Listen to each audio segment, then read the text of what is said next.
Merci beaucoup. En effet, c'est très, éclairant et inspirant. Alors, je sais pas si je vais pouvoir balayer, l'ensemble des propositions qu'on fait autour de la thématique des institutions, mais je vais plutôt centrer sur, les choses qu'on a priorisées. Merci beaucoup de cette invitation et de cette présentation. La question des institutions, c'est souvent un marronnier des débats au moment des présidentielles, c'est-à-dire que tout le monde a plein de propositions là-dessus. Et en effet, comme c'était rappelé au début, la question c'est est-ce qu'on fait la cinquième, est-ce qu'on fait la sixième, comment on le fait. Mais souvent, il y a deux limites. C'est rarement on s'intéresse à la question des institutions locales qui sont souvent autant de petites cinquièmes républiques, voire pire, hein, puisque au niveau local, il n'y a pas trop de questions de séparation des pouvoirs législatifs et exécutifs, ou de cumul des mandats dans le temps, ce qui est un truc assez fréquent quand même. Et deuxièmement, souvent, l'approche de la réflexion sur les institutions reste très humaniste, très lumière 19e siècle, où on oscille en vrai entre deux approches. D'abord, la constitution montagnarde de 1792-93 et plutôt le modérantisme éclairé de Tocqueville. Mais on exclut complètement les questions de la biodiversité, de la nature, de ces réflexions. Et c'est encore le cas aujourd'hui quand on parle souvent des débats sur la sixième République. Donc la question pour nous, c'est comment est-ce qu'on fait pour construire une République écologique et comment dépasser la cinquième République. Alors, pour ça, on a trois axes en fait. Une République des territoires, puisqu'on a quand même une tradition assez fédéraliste chez les écologistes. Deuxièmement, une République du vivant.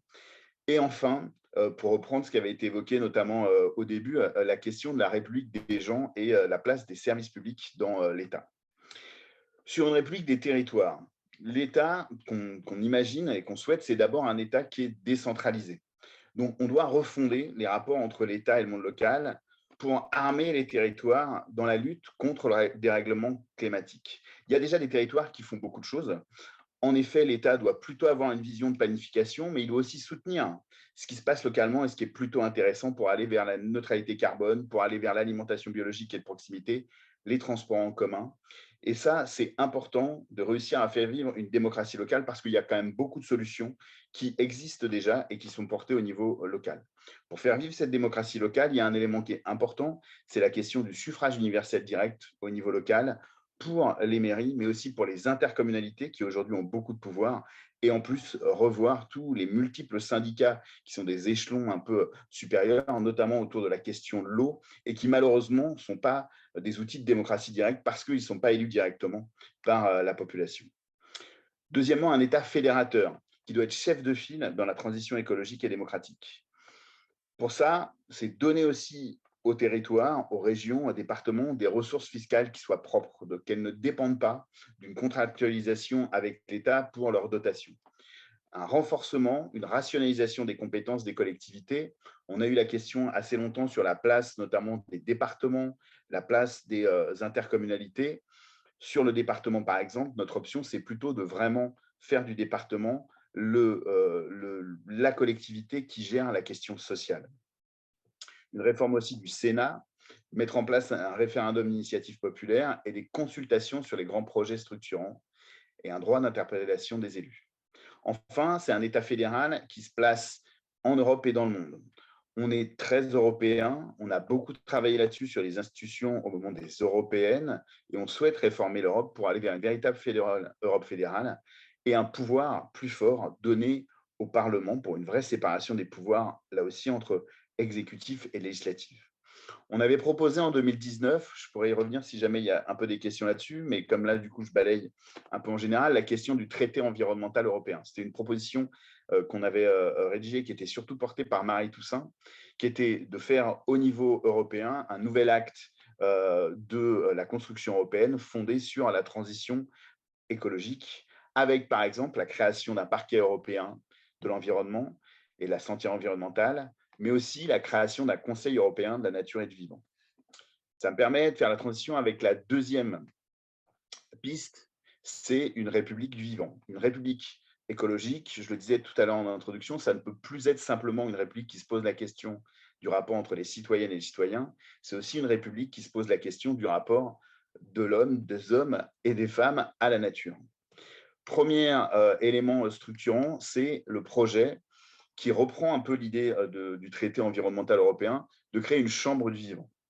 C'est créer dans une nouvelle chambre haute du Parlement la chambre du vivant, le Conseil économique, social et environnemental et la Commission nationale du débat public, qu'on peut rapprocher l'une de l'autre et qui aurait pour rôle de conseiller, de donner son avis, voire de disposer d'un droit de veto sur des sujets qui engagent le futur et d'organiser la démocratie participative. On pourrait aussi de la même manière créer des chambres régionales pour avoir des rôles, des suivis des plans régionaux et locaux, et voire même on peut aller jusqu'au niveau des intercommunautés avec les plans d'urbanisme qui sont soit en cours de discussion, soit achevés et qui sont un vrai sujet de démocratie locale pour la transition écologique, et donc les appuyer sur des démarches de participation, démocratie participative. Deuxième axe, la question du droit des animaux. Reconnaître la personnalité des animaux, alors que ce soit les animaux sauvages, les loups et les ours, mais aussi les animaux domestiques, que ce soit les animaux de ferme ou même les animaux de compagnie. Aujourd'hui, vous le savez, les animaux sont considérés comme des biens, et donc l'évolution, c'est de les reconnaître en ayant des droits, et du coup de leur reconnaître pour l'État des devoirs, et les personnes doivent avoir des devoirs pour ces animaux qui ont aussi des droits de vivre de façon correcte et satisfaisante. La reconnaissance, elle permettra de renforcer les sanctions s'il y a des infractions selon les nouvelles règles du Code civil. Il importe aussi que la cohabitation entre les activités humaines et la présence des prédateurs trouve son équilibre. On a actuellement la question de l'ours dans les Pyrénées, mais c'est aussi la question du loup. À côté de chez moi, on a vu il n'y a pas longtemps un loup arriver jusqu'en Touraine. C'est quelque chose qui arrive de plus en plus fréquemment. Et finalement, accepter la place de la nature, c'est aussi accepter la place de la nature sauvage à proximité de la vie humaine. Et c'est d'organiser cette place dans notre quotidien. Droit des animaux, mais aussi droit des fleuves, des forêts. Et là, pour le coup, c'est un peu en contradiction ou une évolution du droit de la propriété. On doit reconnaître les trois piliers du droit du vivant. Le droit des écosystèmes, celui de se régénérer à un rythme naturel, leur droit à être défendu en justice, et enfin leur droit à avoir une voix dans la démocratie. Ça a été plutôt bien expliqué sur l'exemple du Rhône. On peut reprendre aussi l'exemple de l'Assemblée de la Loire, mais il faut pour le coup être capable d'aller plus loin dans les droits qui sont accordés aux fleuves, mais aussi aux forêts, et plus généralement les droits du sol. L'exemple qui peut être inspirant, c'est par exemple le code minier en France fait que si le sous-sol il appartient en partie au propriétaire du sol, s'il y a une exploitation minière, ça appartient à l'État. On peut avoir le même type de contraintes sur ce qui concerne les ressources agricoles et ce qui concerne aussi les forêts. Je vais vous donner un exemple. C'est à côté de chez moi, là encore, la chasse et les clôtures en Sologne. Aujourd'hui, des grands propriétaires, ils sont une cinquantaine, en fait, ils ferment complètement les forêts de Sologne et ils enferment à l'intérieur les animaux pour organiser des chasses qui sont bien souvent plus des tueries que des chasses réelles visant à consommer la nourriture, mais ils posent un vrai problème de biodiversité puisque les animaux n'ont pas la capacité de sortir de ces enclos. Et en plus, on le sait aussi avec le réchauffement climatique, que la forêt de Sologne va être, comme la forêt des Landes, particulièrement impactée et va voir son climat changer de façon importante. Et ces clôtures posent aussi des problèmes d'intervention en cas d'incendie.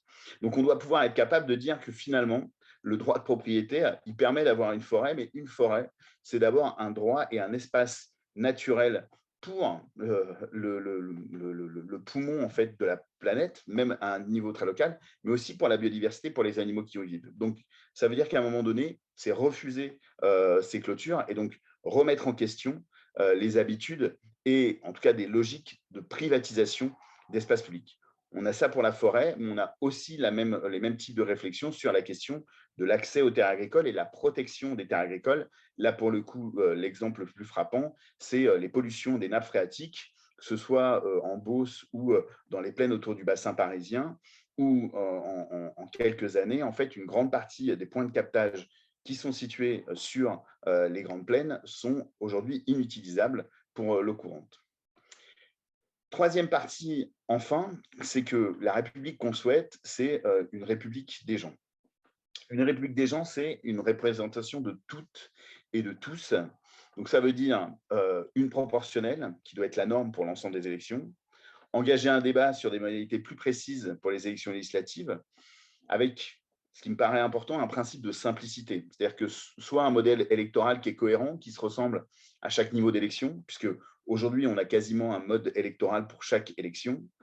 On peut s'inspirer du modèle allemand, vous savez, d'un double scrutin qui est à la fois proportionnel et à la fois local. Mais l'important, c'est qu'on puisse penser une représentation équilibrée des populations, un mode de scrutin qui facilite l'inscription sur les listes électorales et qui facilite l'acte de voter, et évidemment une reconnaissance du vote blanc et du droit de vote à partir de 16 ans.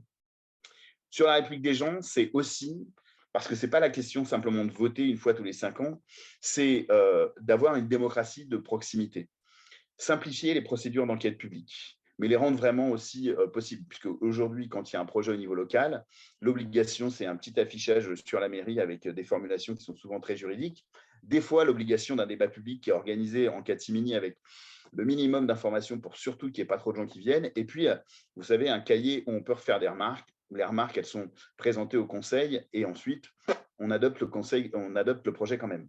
Ça, c'est un vrai problème. C'est-à-dire que il y a une méconnaissance en fait des capacités d'agir d'une grande partie des personnes et de fait le système qui était plutôt un système qui avait vocation à ouvrir les consultations et les enquêtes publiques aujourd'hui a plutôt tendance à, en se judiciarisant, à se refermer.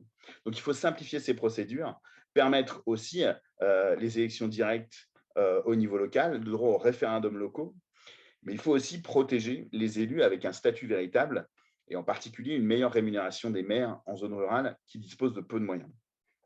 Dernier élément dans cette République des gens, c'est la place des services publics et la place de leurs agents. Des services publics au plus près des usagers en créant simplement une garantie de service public universel. Ça, c'est simple, c'est de dire qu'une maternité, elle doit être située à moins de tant de kilomètres. Puisqu'on a vu les logiques qui étaient au pouvoir depuis quelques années, c'était la réduction de fonctionnaires et donc du coup la réduction de services.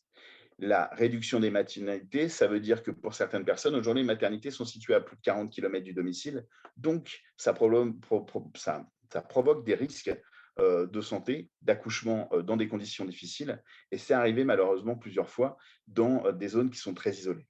Accès à la maternité, accès au commerce de proximité, accès au bureau de poste, accès à la police et à la gendarmerie, accès aussi à l'éducation. C'est aussi un accès à des services techniques et administratifs pour les petites communes qui souvent ne disposent pas. Des services juridiques, services d'urbanisme, services d'environnement, qui sont indispensables pour la vie locale. Voilà, en conclusion, donc j'ai essayé de balayer un peu en général les axes qui étaient principaux. Voilà, une république écologique, c'est une république du vivant, une république des personnes, et puis une république écolo, c'est une république pédago, c'est-à-dire une république qui est capable simplement d'expliquer de comment ça fonctionne et de permettre à chacun d'y participer sans chercher trop de complexité de procédure et de mode de désignation électorale.